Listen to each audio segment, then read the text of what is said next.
padarėm labai daug gražių darbų ir dabar galim šiek tiek atsipalaiduoti, ne?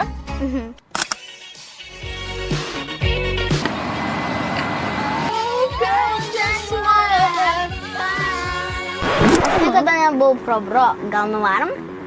Aišku, varom. Bet gal pirmą pasikeičiam vietom.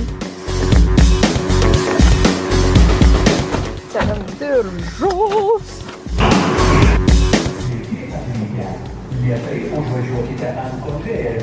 Įjungkite Mes jau tuneliniai plovykloj. Kiek daug vandens. Daug vandens ir man atrodo, kad tuoj bus labai daug putų. Klausyk, tu tikrai pirmą kartą probro? Taip, pirmą kartą. Šiandien tikra pramogų diena. Wow! Aš net negaliu nieko matyti. O koks tavo įsimintiniausias nuotykis su šio automobiliu? Tai buvo mažas šuniukas, toks pūkuotas, mažytis karamelinės spalvos. Man atrodo, kad čia buvo vienas įsimintiniausių nuotykių su šito automobiliu. Bet ir šiandien mes labai fainą nuotykį sukūrėm, ne? Mes daug kur buvom, mes nuvežėm herojams balionų, taip? Man atrodo, kad mes labai turėjom gerą dieną. Gerai.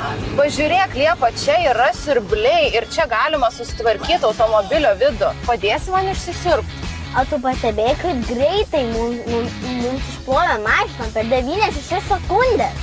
Tiksliai per 96 sekundės, aš net nepastebėjau. O, nepatekė ryto saulė. Norėsi dar kada nors papramogauti šitaip? Jo, norėsiu. Man labai patiko čia. Žinok, nuo šiol mūsų fondo bičiuliai mūsų lauks visada savo plovyklose, tai mes į Probro galėsim atvykti pramogauti labai dažnai. Sutarėm? Sutarėm.